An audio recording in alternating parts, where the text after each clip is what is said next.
प्यारे विद्यार्थियों नमस्कार। स्वागत है आप सभी का आपके अपने YouTube चैनल आरपी स्टडी में। तो जो भी विद्यार्थी राजस्थान चतुर्थ श्रेणी कर्मचारी की तैयारी कर रहे हैं, चतुर्थ श्रेणी कर्मचारी की तैयारी करने वाले सभी साथियों के लिए ये क्लास बड़ी इंपॉर्टेंट है। क्लास को आपको ध्यान से कंप्लीट पूरा देखना है और लास्ट में कमेंट करना है कि इस क्लास में से कितने सवाल आपके सही होते हैं, कैसे दोस्तों आपकी तैयारी है। आज हम दोस्तों चतुर्थ श्रेणी का पूरा पेपर देखने वाले कि आपका पेपर आएगा कैसा, किस टाइप से क्वेश्चन आपसे पूछे जाएंगे दोस्तों। तो ये पूरा फर्स्ट ग्रेड का मॉडल पेपर है, इसको आप ध्यान से जरूर देखें और लास्ट में कमेंट करें इस क्लास में से कितने सवाल आपके सही होते हैं। तो क्लास का पहला ही सवाल दोस्तों आपके सामने पूछा है, राजस्थान उच्च न्यायालय की स्थापना कहाँ पर की गई है। अगर मैं आपसे पूछूं राजस्थान का हाईकोर्ट कहाँ पर है, फटाफट कमेंट करेंगे। जयपुर में है, जोधपुर में, झालावाड़ में या टोंक में दोस्तों। तो राजस्थान का उच्च न्यायालय है वो आपका जोधपुर में दोस्तों है। राजस्थान हाईकोर्ट की खंडपीठ कहाँ पर है, खंडपीठ जयपुर में और मुख्य पीठ जोधपुर में है। मतलब अपना हाईकोर्ट तो कहाँ पर है, हाईकोर्ट तो अपना दोस्तों जोधपुर में ही है, बट अगर खंडपीठ पूछे आपसे तो आपकी जयपुर में। तो यहाँ पर कौन सा उत्तर आपका सही रहेगा, बी उत्तर आप सबका सही रहेगा। अगला सवाल दोस्तों आपके सामने, राजस्थान के प्रथम राज्यपाल कौन थे। बहुत ही अच्छा प्रश्न आपसे पूछा है कि राजस्थान के पहले राज्यपाल बसंत राव पाटिल, डॉक्टर संपूर्णानंद, सरदार हुकुम सिंह, गुरुमुख निहाल सिंह। फटाफट सभी विद्यार्थी कमेंट करेंगे। तो राजस्थान के प्रथम राज्यपाल थे दोस्तों वो थे गुरुमुख निहाल सिंह। जो भी ऑप्शन डी कमेंट कर रहा है, डी ऑप्शन आप सबका सही रहेगा। अगला सवाल दोस्तों आपके सामने क्या पूछा है, राजस्थान की प्रथम महिला राज्यपाल कौन बनी। कमेंट करेंगे साथियों, राजस्थान की पहली महिला राज्यपाल कौन बनी। वसुंधरा राजे सिंधिया है, श्रीमती सुमित्रा सिंह है, शीला दीक्षित है और दोस्तों प्रतिभा पाटिल। फटाफट कमेंट करेंगे। तो राजस्थान की पहली दोस्तों महिला राज्यपाल बनी थी वो बनी थी प्रतिभा देवी सिंह पाटिल, ठीक है ना। राजस्थान की पहली महिला राज्यपाल कौन बनी थी, प्रतिभा पाटिल। ऑप्शन डी आप सबका सही रहेगा। जो भी यहाँ पर डी कमेंट कर रहा है बहुत बढ़िया। अगला सवाल पूछा, राजस्थान का राजकीय लोक नृत्य क्या है।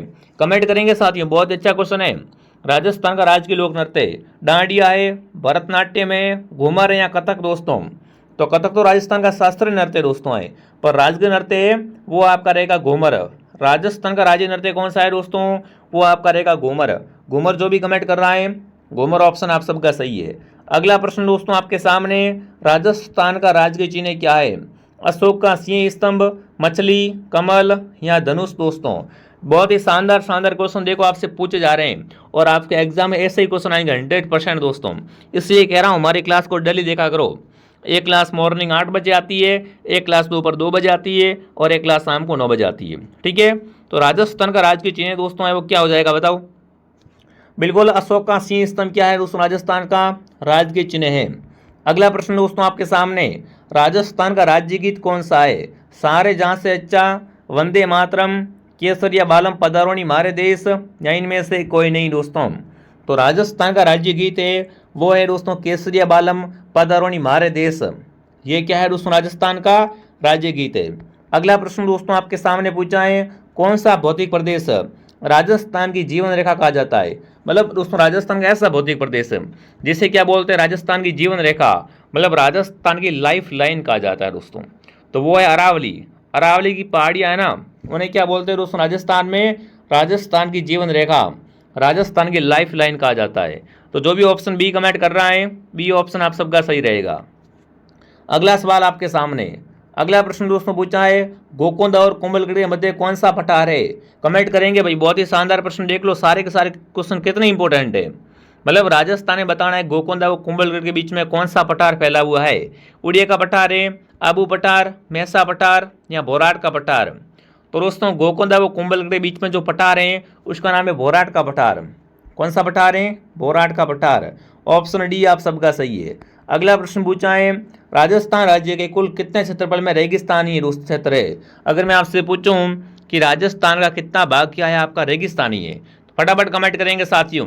देखो रेगिस्तान की एक खास बात होती है, रेगिस्तान में मिट्टी कैसी होती है दोस्तों, वहाँ की मिट्टी होती है रेतीली, जो जल्दी दोस्तों गर्म हो जाती है, जल्दी ठंड भी पड़ती है क्योंकि ठंडी जल्दी हो जाती है, रेतीली मिट्टी होती है। तो ठीक है, तो यहाँ पर ठंडी भी अधिक पड़ती है, गर्मी भी अधिक पड़ती है। बट मैं आपसे पूछ रहा हूँ कि राजस्थान में कुल कितने भाग में क्या फैला हुआ है, रेगिस्तान दोस्तों है। तो राजस्थान में 61% भाग क्या है आपका, रेगिस्तान में आता है।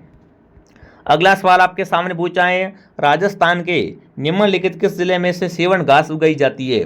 सेवण घास दोस्तों कहाँ उगाई जाती है? बीकानेर, बाड़मेर, जोधपुर या जैसलमेर? तो राजस्थान में सेवण घास उगाई जाती है जैसलमेर में। जैसलमेर उत्तर आप सबका सही है।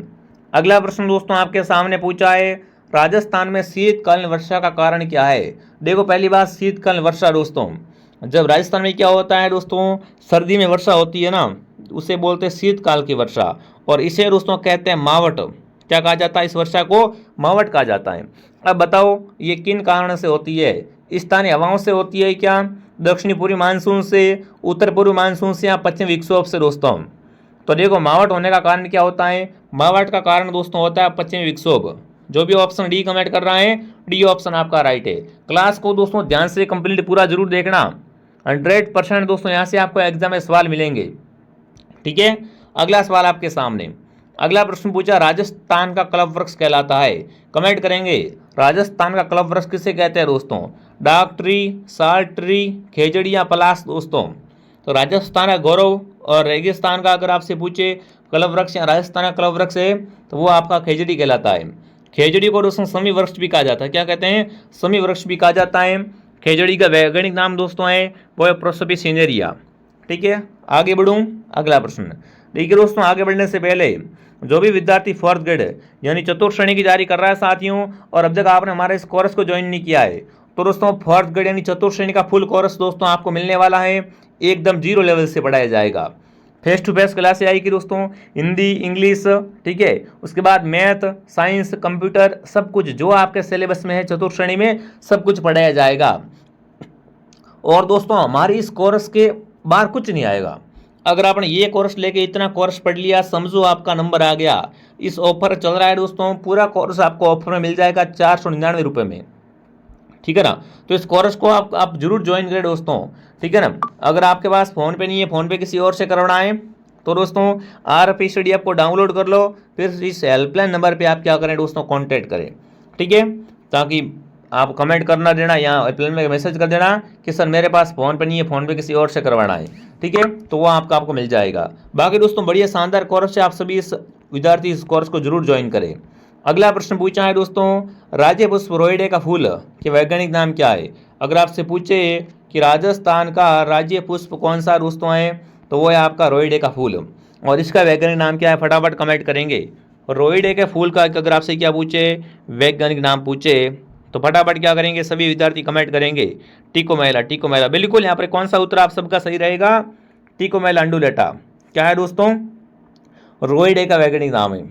अगला सवाल आपके सामने, अगला प्रश्न पूछा, निम्न में से राजस्थान के किस जिले का प्रतीक मोर है? देखो यहाँ पर कमेंट करना है किस जिले का प्रतीक मोर है दोस्तों। दौसा, भीलवाड़ा, अजमेर, हनुमानगढ़। तो यहाँ पर दोस्तों भीलवाड़ा जिले का प्रतीक क्या है? भीलवाड़ा जिले का प्रतीक दोस्तों मोर है, ठीक है। अगला प्रश्न, अगला पूछा, ऊंट को राजस्थान का राज्य पशु कब घोषित किया गया? कमेंट करेंगे भाई साहब, ऊंट को राजस्थान का राज्य पशु है वो कब घोषित किया गया है? 1994, 1999, 2001, 2014। तो 2014 में क्या किया है दोस्तों? ऊंट को राजस्थान का राज्य पशु घोषित किया गया। अगला प्रश्न आपसे पूछा है, जैसलमेर की पाकिस्तान के साथ लगने वाली सीमा की लंबाई है दोस्तों। अगर अपन बात करें कि जैसलमेर की कितनी सीमा पाकिस्तान से लगती है, तो देखो राजस्थान में सर्वाधिक सीमा है ना, वो जैसलमेर की लगती है पाकिस्तान से। और वो कितनी लगती है दोस्तों? तो वो लगती है 464 किलोमीटर। कितने लगती है दोस्तों? 464 किलोमीटर लगती है। जो भी ऑप्शन सी कमेंट कर रहा है, सी ऑप्शन आप सबका सही है। अगला पूछा है दोस्तों, राजस्थान की सीमा पूर्व से किस राज्य से संयुक्त है दोस्तों? मतलब राजस्थान की सीमा है ना, सीमा वो पूर्व में किससे लगती है? पंजाब से, हरियाणा, गुजरात, उत्तर प्रदेश दोस्तों। तो राजस्थान के पूर्व में आता है यूपी। कौन होता है? उत्तर प्रदेश आता है। डी ऑप्शन आप सबका सही है। जो भी आप डी कमेंट करा बहुत बढ़िया। अगला सवाल आपके सामने, अगला प्रश्न दोस्तों पूछा है, निम्न में से किस जिले की सीमा किसी भी राज्य या देश से नहीं मिलती है? मतलब ऐसा जिला दोस्तों जिसकी सीमा न किसी राज्य से लगती है और न ही किसी देश से लगती है। जयपुर, जोधपुर, बांसवाड़ा, भीलवाड़ा। तो जोधपुर की सीमा दोस्तों है ना, न तो किसी राज्य के साथ लगती है और न ही किसी देश के साथ में लगती है। तो यहाँ पर कौन सा उत्तर आएगा? जोधपुर। बी ऑप्शन आप सबका सही है, ठीक है ना। जिसने भी दोस्तों क्लास को लाइक नहीं किया है, क्लास को लाइक एंड सब्सक्राइब करें ताकि हमारी क्लास आपको डेली मिलती रहे। अगला सवाल पूछा दोस्तों, रेड क्लिफ रेखा राजस्थान के किस जिले से होकर गुजरती है, कितने जिलों से गुजरती है? अगर मैं आपसे पूछूं राजस्थान में रेड क्लिफ रेखा है क्या, ये दोस्तों है ना, ये राजस्थान और पाकिस्तान के बीच की सीमा है, या आप कह सकते हो भारत और पाकिस्तान के बीच की सीमा है। और ये राजस्थान में कुल कितने जिलों से दोस्तों लगती है? बिल्कुल 4 जिलों से लगती है। अगला पूछा दोस्तों आपसे, राजस्थान के निम्न में से किस जिले की अंतर्राष्ट्रीय और अंतर्राष्ट्रीय सीमा दोनों है? मतलब किसी देश के साथ भी सीमा लगती है और राज्य के साथ भी सीमा लगती है। ऐसा जिला दोस्तों जिसकी सीमा किसी देश के साथ भी लगती है, राज्य के साथ भी लगती है, तो वो बाड़मेर। बाड़मेर की सीमा देखो पाकिस्तान से लगती है और साथ में गुजरात से भी लगती है। ठीक है। अगला प्रश्न दोस्तों आपके सामने, राजस्थान की पाकिस्तान के साथ अंतर्राष्ट्रीय सीमा की लंबाई कितनी है? अभी मैंने आपको बताया था इस रेखा को दोस्तों क्या कहते हैं? रेड क्लिफ रेखा कहते हैं। ठीक है। और राजस्थान में रेड क्लिफ रेखा की लंबाई है वो है 1070 किलोमीटर। क्या है दोस्तों? राजस्थान की सीमा वो पाकिस्तान के साथ में लगती है। अगला सवाल आपके सामने क्या पूछा है, राजस्थान के निम्न जिलों में से कौन से एक जिले की सीमा उत्तर प्रदेश व मध्य प्रदेश से मिलती है? मतलब राजस्थान का ऐसा जिला दोस्तों जिसकी सीमाएं वो यूपी और एमपी से लगती है। तो यूपी और एमपी का अगर देखें तो यहाँ पर आएगा बिल्कुल आपका कौन सा जिला आएगा दोस्तों? बिल्कुल धौलपुर, धौलपुर, धौलपुर। सबका कमेंट दोस्तों आना चाहिए, ठीक है ना। सी ऑप्शन आपका सही है। अगला पूछा आपसे, हवा महल का वास्तुकार कौन था? हवा महल दोस्तों आपका जयपुर में, इसका निर्माण 1799 में किसने करवाया था? सवाई प्रताप सिंह ने करवाया था। 5 मंजिला है और इसका वास्तुकार कौन था दोस्तों? उस्ताद लालचंद इसका वास्तुकार था। सी ऑप्शन आप सबका सही है, ठीक है ना। सी ऑप्शन क्या रहेगा आप सबका यहाँ पर सही रहेगा। अगला प्रश्न दोस्तों पूछा, पटवों की हवेली कहाँ पर है? उदयपुर में, जैसलमेर में, जोधपुर में या दोस्तों कोटा में? तो आपको पता है राजस्थान में हवेलियों का शहर है वो आपका जैसलमेर है, और यहीं पे क्या है दोस्तों अपनी पटवों की हवेली है। तो बी उत्तर आप सबका सही रहेगा। अगला प्रश्न दोस्तों पूछा है, सुंदरा त्रिकोण का संबंध है जयपुर अजमेर आमेर अलवर से, जयपुर अलवर दिल्ली से, अलवर भरतपुर दिल्ली से, या जयपुर दिल्ली आगरा से? दोस्तों एक आपका सड़क मार्ग है सुंदरा त्रिकोण, तो ये गुजरता है दिल्ली, जयपुर व आगरा से। यहाँ पर ऑप्शन क्या रहेगा? डी उत्तर सही रहेगा। अगला प्रश्न पूछा है दोस्तों, त्रिपुरा सुंदरी का मंदिर राजस्थान में कहाँ पर बना हुआ है? बांसवाड़ा, बाड़मेर, जालोर, जैसलमेर? तो त्रिपुरा सुंदरी मंदिर बना हुआ है तलवाड़ा बांसवाड़ा में। कहाँ बना हुआ है? बांसवाड़ा जिले में। अगला सवाल आपके सामने पूछा, भटनेर किला कहाँ पर है? हनुमानगढ़ में, कोटा में, धौलपुर में या पाली में? दोस्तों तो हनुमानगढ़ में क्या है आपका भटनेर किला है विद्यार्थियों। ठीक है, बिल्कुल आगे बढ़ते हैं दोस्तों। वह स्थान जहाँ कालीबाई शहीद हुई थी, रास्तापाल, सागवाड़ा, खंडलाई या खेरवाड़ा? दोस्तों तो आपको पता है कालीबाई शहीद कहाँ पर हुई थी? दोस्तों कालीबाई शहीद हुई थी रास्तापाल में, ठीक है ना। वीर बाला कालीबाई कहाँ शहीद हुई थी? रास्तापाल में शहीद हुई थी। अगला प्रश्न आपसे पूछा, राजस्थान में कहाँ से 1857 की क्रांति शुरू हुई थी? अगर मैं आपसे पूछूं राजस्थान में 1857 की क्रांति कहाँ से स्टार्ट हुई थी? आमेर से, अजमेर से, नसीराबाद से, एरनपुरा से या माउंट आबू से? दोस्तों तो राजस्थान में 1857 की क्रांति है दोस्तों ये नसीराबाद से स्टार्ट होती है। कब से स्टार्ट होती है? बिल्कुल 18 मई या 28 मई 1857 को क्या होती है दोस्तों यहाँ पर क्रांति स्टार्ट होती है नसीराबाद से। ठीक है। अगला सवाल आपके सामने, राजस्थान में अहुआ का विद्रोह किसके नेतृत्व में हुआ था? दोस्तों अगर बात करें अहुआ की, अहुआ में जो विद्रोह हुआ था ना, उसका नेता कौन था दोस्तों? तो उसका नेता था ठाकुर खुशहाल सिंह। ऑप्शन डी आप सबका सही रहेगा। ठीक है, तो ये कुछ 30 इंपॉर्टेंट दोस्तों क्वेश्चन थे आपके। जिसने भी हमारे कोर्स को ज्वाइन नहीं किया, देखो कोर्स में सारे विषय मिल जाएंगे, साथ में नोट्स लिखवाए जाते हैं, तो पीडीएफ है, सब कुछ आपको मिल जाएगा। शानदार तरीके से आपकी तैयारी हो जाएगी साथियों। तो जिसने भी ज्वाइन नहीं किया है ऐप को डाउनलोड कर लो, और यहाँ से दोस्तों इससे क्या करें आप बिल्कुल इस कोर्स को जरूर ज्वाइन करें। अगर पेमेंट किसी और से करना है तो इस नंबर पे आप क्या करें दोस्तों, कॉल या मैसेज करें। ठीक है विद्यार्थियों, तो मैं आपको मिलता हूँ नेक्स्ट क्लास में। जय हिंद, जय भारत।